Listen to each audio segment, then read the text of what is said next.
Good morning, friends. Happy Sunday. This is the day the Lord has made. Let us rejoice and be glad. For any of you that don't know me, my name is Kelly, and I have 5 beautiful children here on earth and 3 children up in heaven, and I am a widow. And today I've been called to talk to you about chastity. So full disclosure, if for some reason we have young souls watching this together with you, certainly if this is not a topic you want to talk about, then, or want them to listen to, certainly turn this off and watch it alone. Or if you want to watch it and continue with the discussion, then you are welcome to watch it. Also, I know not everybody is going to agree with my viewpoint on this. I respect that. I understand it just as much as I ask that you respect and honor my viewpoint on it as well. So let's dive on in. Has anyone ever told you you're worth waiting for? What does that mean? What is your first reaction? How do you respond to that? I remember when Mark said that to me on our first date. He had just explained to me why his faith was so important to him. This was our first date, just the 2 of us, and we were just getting our dinner. He had just informed me that his faith was very important to him, and that he wanted to say grace before a meal, which we did. And then he goes as far as to be comfortable enough to tell me that he doesn't have sex before marriage, and that he now knew why God designed marriage the way that he did. And if I was the one, I was the one worth waiting for. Oh. I remember it took me a minute to process it, because I had never been spoken to that way. I had never been told that before. And it just drew me in. I remember I just wanted to learn more.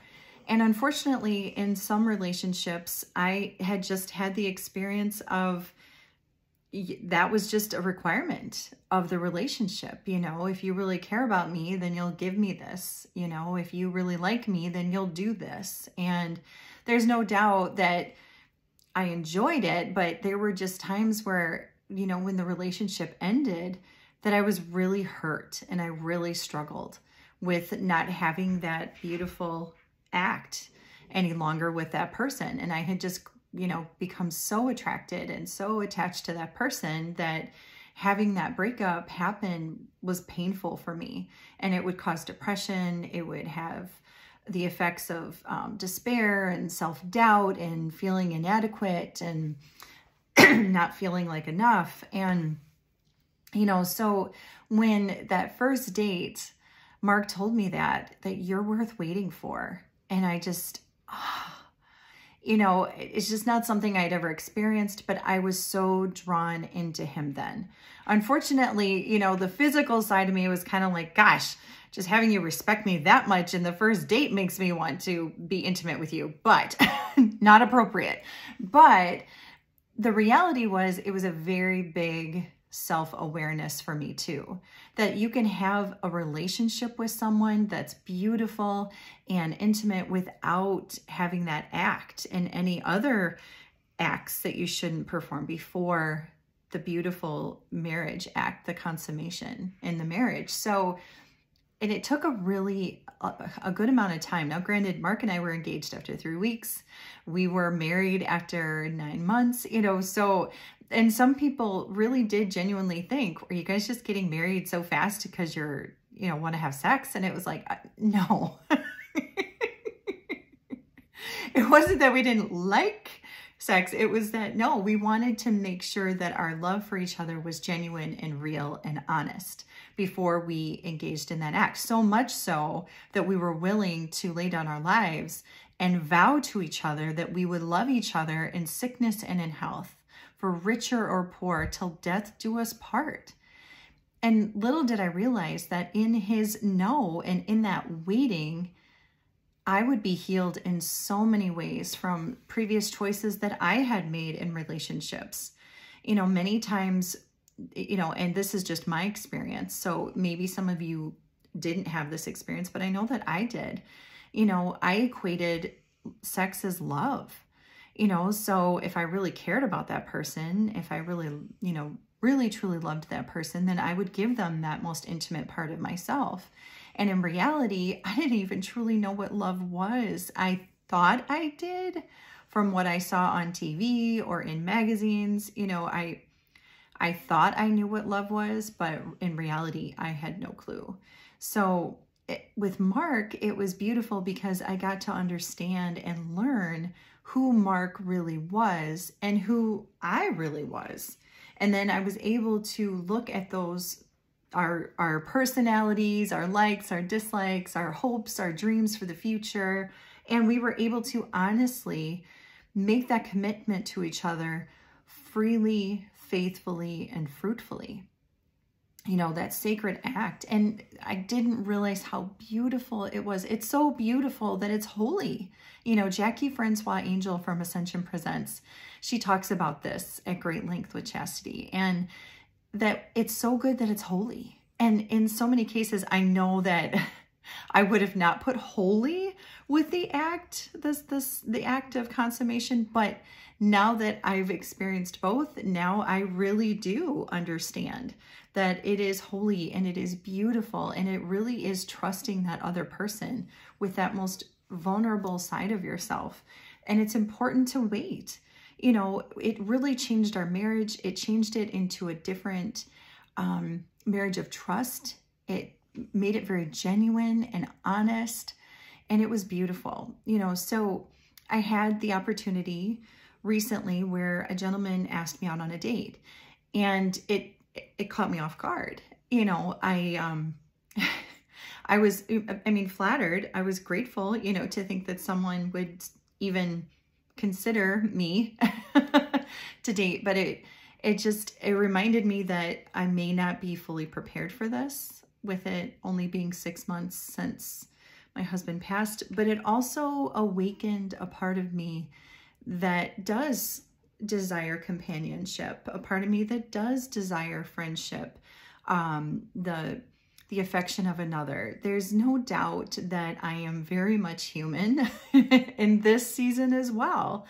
You know, so we're getting into these dark days where we don't have as much sunshine during the day, and it's getting to winter, so we're inside more. And I'm finding that those are those times where I get really lonely for Mark. And I would love to sit and just have coffee with him and snuggle with him and sit on the couch with him and just, you know, be us and hold hands and just, you know, those beautiful things that come with a marriage. And so, yeah, I mean, I'm totally human. I totally desire the same things that you guys all do. It isn't that I don't like sex. It's that it's actually quite the opposite. It's just that I definitely know myself well enough that if I were to engage in that act, I could see myself getting hurt and falling for someone really quickly that I don't really know fully enough to know if I can trust that person with my heart or with my soul, let alone my body as well. You know, and I am a person that comes with a beautiful family and a person that comes with a fragile heart and a fragile soul, just as much as that person would be coming into that relationship possibly with a family, with a fragile heart, with a fragile past, with a need for companionship as well. But in reality, we want the real deal. I think we all crave what's real, what's true, what's honest, and what's free. You know, we want to know someone so well that we can honestly and freely give ourselves totally to that person. But I am going to need that commitment, and I'm also going to need that time to discover myself as far as being in this season of becoming a widow.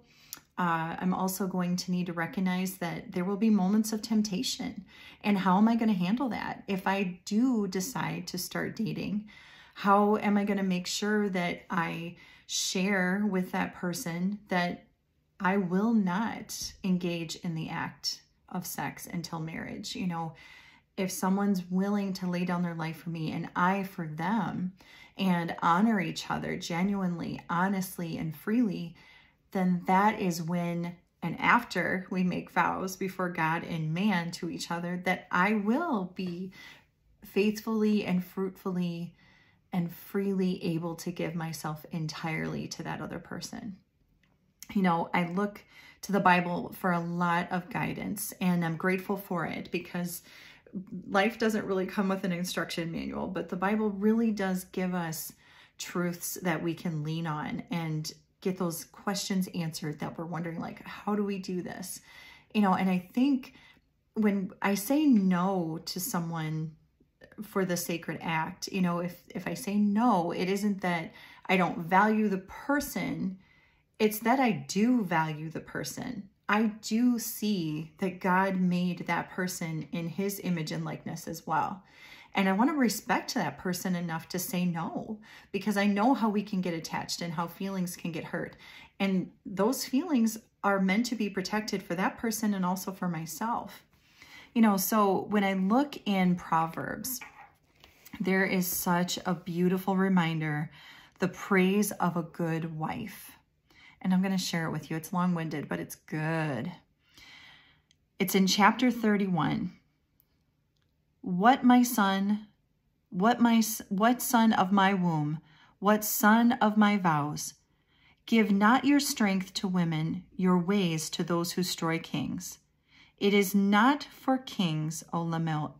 And I apologize. I am going to skip forward from 1 to 10. So Proverbs 31, verse 10.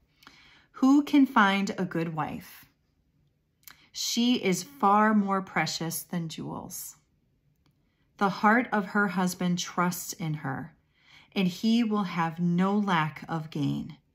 She does him good and not harm, and all the days of her life. She seeks wool and flax and works with willing hands. She is like the ships of the merchant. She brings her food from the far. She rises while it is yet night and provides food for her household and tasks for her maidens. She considers a field and buys it. With the fruit of her hand, she plants a vineyard. She clothes her loins with strength and makes her arms strong. She perceives that her merchandise is profitable. Her lamp does not go out at night. She puts her hands to the distaff, and her hands hold the spindle. She opens her hand to the poor and reaches out her hands to the needy. She is not afraid of snow for her household, for all her household are clothed in scarlet. She makes herself coverings. Her clothing is fine linen and purple. Her husband is known in the gates when he sits among the elders of the land. She makes linen garments and sells them. She delivers sashes to the merchant. Strength and dignity are her clothing. You know, I read that and I think, yes, you don't get the sex, you don't get the body, but you get so much more from the person when you are willing to wait. You get to see the true character of the person. You get to see their personality. You get to see their character traits, whether good, bad, or otherwise. And is that someone you're really willing to lay down your life for?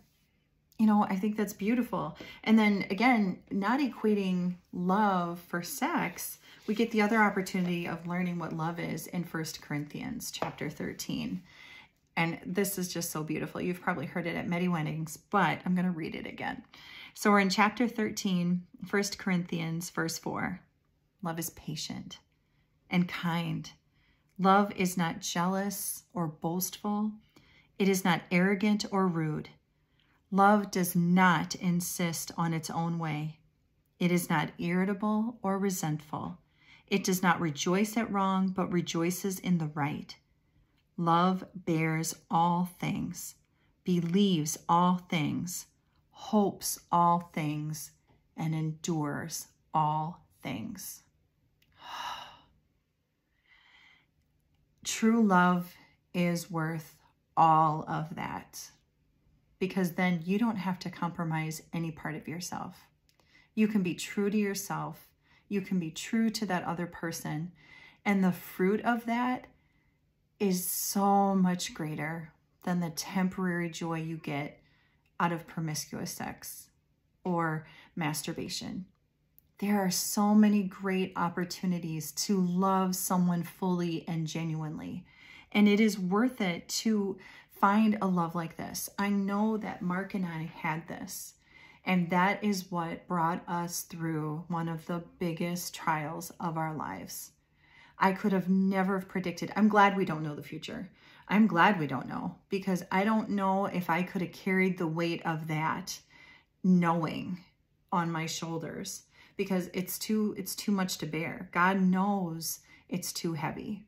And by the grace of God, he doesn't give us too much. He does, his grace is sufficient in the moment. And he did teach us how to live our lives in a way that is in accordance with his will. And his will for us is a life of goodness and abundance. I think back and sometimes those acts that I engaged in of sex before marriage, and there were times where I felt, regret or guilt. And I feel like, gosh, was it worth the temporary high? Was it worth the temporary satisfaction? And more times than not, yes, it was temporary. So of course, I'd always want more, and so I would engage in unhealthy relationships. I would engage in putting myself in those vulnerable positions. And then I would just continuously get hurt and hurt and hurt. And eventually that depression takes over, that feeling of disgust with yourself. And you have to be able to forgive yourself for those seasons. You need to recognize that this isn't okay with me. This doesn't make me feel comfortable. This doesn't help me at all. And then you need to act on those things. And you need to make decisions that help you to find your true worth, that help you to find that this is not worth the ache and the pain and the frustration. And we shouldn't be using other people for our own satisfaction. We are meant to use things, but we're not meant to use people. When we use people that way, then what are we saying about ourselves? Love thy neighbor as thyself is the greatest commandment. If we are doing that to them and to ourselves, we really aren't loving and honoring the real person inside of them. So with that said, chastity can be hard in a relationship. When you're so drawn to somebody, and Mark and I were no different. Yes, we remained faithful to that commitment, but man, it can be very hard. It can be very tempting, so you really have to look at yourself and look at those moments. Can you self-control yourself in those moments? And what are your weak points? Like I know when I'm tired, or if I'm sad, or if I'm lonely, I can lean on those things like I used to in the past to help satisfy that with something. So whether it be alcohol, whether it be sex, whether it be drugs, whether it be porn, whether it be masturbation, whether it be overeating, whether it be over shopping, we all kind of lean on something to cure that ache. But we really have to know ourselves well enough that is never going to fully satisfy us. We are going to keep leaning on those things. And sometimes we take it so far that we hurt ourselves and others. And that's not okay. So we have to find healthy ways to manage those feelings, those temptations. And we found that the best way to handle that was to make sure when we were visiting with people that it was out in public, or visiting each other, I should say, when we were dating, going to a movie, going out for dinner, making sure that you're doing things that aren't in the bedroom. If you guys are alone together, make sure you're very intentional with what you're going to do, and make sure that this person that you're dating fully knows what you are hoping for. I was probably pretty rude on this date, but I made sure that this person knew that if we're going to date, I am practicing chastity before marriage. And if that's not okay, then I don't want to waste his time any more than I want to waste my time with a relationship. If that's not what you want, then please just say that and we will go our separate ways. You know, again, everyone has their own viewpoint. Everyone knows themselves well enough. If that's something they can handle, if that's not something they can handle, I choose to take that vow of chastity until marriage. If God calls me into marriage again, thank you, Lord, for that gift. If he doesn't, thank you, Lord, for that gift as well. I will find ways to serve the Lord, whether with a spouse or without a spouse. So again, other tips and tricks for that. Again, you have to really know yourself. You know, I know how I am if I'm hungry. I know how I am when I'm angry. I know how I am when I'm lonely. I know how I am when I'm sad, you know, and leaning on the right healthy coping skills for things like that. Like for me, it could be just putting on some good music, taking a nice warm bath, taking a shower. Sometimes we can get in depression and then we won't bathe or something, or we won't brush our teeth or something like that. I've had those seasons, and yet go take a shower, go get dressed up, take care of yourself, shave if you haven't shaved in a while. Granted, I know it's no shave November, but you know, put on a nice outfit, put on some perfume or cologne, whatever makes you feel good, and go out and recognize your true value and worth. And that recognize that you are worth so much more than something that isn't real. You know, you are worth so much more than something that isn't genuine. You are worth so much that you are worth dying for. And that was our Savior that did that for us. And so guard yourself, you know, pray. You know, if you're feeling lonely, if you're feeling those desires for intimacy, if you're feeling those cravings, you know, that lead you to sin, give it to God. Give it to him. He knows you. He made you. And more times than not, what we're feeling is no different than what someone else is feeling and dealing with.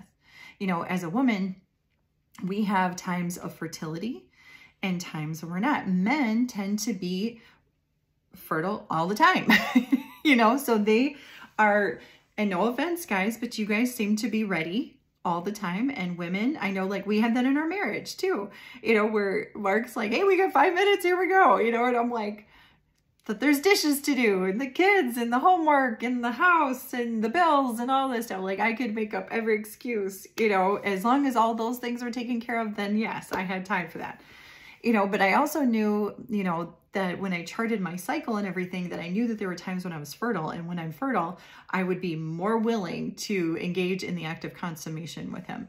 And that's normal. I mean, that is common for every species. We women have cycles. We have times where we're fertile, times when we're not. And it's common and normal for us to have times where we're more willing to be intimate and more times when we're willing to not be intimate. So I'm sure you guys have experienced that too. If not, well, then okay, here you go. You know the ins and outs of Kelly Pulls. But the important part is for you to really know yourself and really take the time to look at, are you hoping to engage in a relationship because you genuinely are attracted to someone, or are you just feeling lonely in this season and you need to fill it with something else? Now, again, go to a movie, plan your time, make sure it's out in public, you know, go get, you know, what if, okay, we have a budget. Okay, great. But then make sure that you guys are making that commitment together, and then pray together. You know, prayer is so powerful. I don't think we give it enough credit. Pray. And with that person, that special someone, pray with them too. You know, say, hey, God, we want to go to heaven someday. We want to save ourselves for marriage, whether it be with this person or with someone else. Please bless us with the ability to have self-control, self-discipline, to recognize our weaknesses, to recognize our strengths, and act on those appropriately so that we can look back on our relationship and say, ah, you were worth waiting for. You know, that is just one of the many, many, many gifts that I get to say about Mark, is he was worth waiting for. And when he said that to me, you were worth waiting for, oh my gosh, it was beautiful, because not only did he wait for me in that sacred act, but also when we had family meals together, we would not eat. He would not touch anything on his plate until I was sitting with him, and we would pray together and eat as a family. So much so that that respect, that self-denial, even for that little bit of a moment, just echoed into our marriage with different things. Now, granted, there were times where I was at the back of church and I was talking to people, and with him just living up the hill, with us living up the hill from the church, the one day he left me. I was the coordinator of religious education, so many times after Mass, I would be talking with families or parents about religious education and preparation for the sacraments. And I'm a person that loves to talk anyway, or I could just be talking to someone about anything or everything. And so the one day, him and the girls, they were done waiting. And so he took them up to the house. And I remember I walked outside and I was like, he actually left me. Thankfully, I had friends that I was talking to, and they were happy to drive me up the hill. But they, thank you, Dave and Misty, for that. I appreciate it. He was coming back down the hill by that point to come get me. So God bless him. Anyway, so yes, you are worth waiting for. If you can't say that to yourself, really sit down and start looking in the mirror and say, why not? Why are you not worth waiting for? You're a beautiful person. Everyone was made in the image and likeness of God. And that means that you have value. That means you have worth. And that means you were chosen. And if there isn't someone special in your life right now, that doesn't necessarily mean that there's something wrong with you. It means that there may be a season right now where you are in a path of self-discovery, self-healing, self-transformation, in a good way, so that you can give your best version of yourself, not only for yourself and for the people that you love, but for potentially a future spouse. If you're not happy with this person that you've become, what are you going to do to make it better? What are you going to do to help be that best version of yourself that you look in the mirror and go, ah, I love you, and you are worth waiting for. Friends, thank you so much for listening. Please continue to pray for us. We are so, so grateful for your friendship, for your love, for your kindness, and for your support. And I am excited to be doing talks on these beautiful aspects of our Catholic faith. And if you feel called to call me and have me come to your parish and do a talk like this, certainly reach out to me through the messages, and I'd be happy to reach out to you and make arrangements. Otherwise, know that I love you. Know that we're praying for you, and we'll see you next time. God bless. Bye-bye.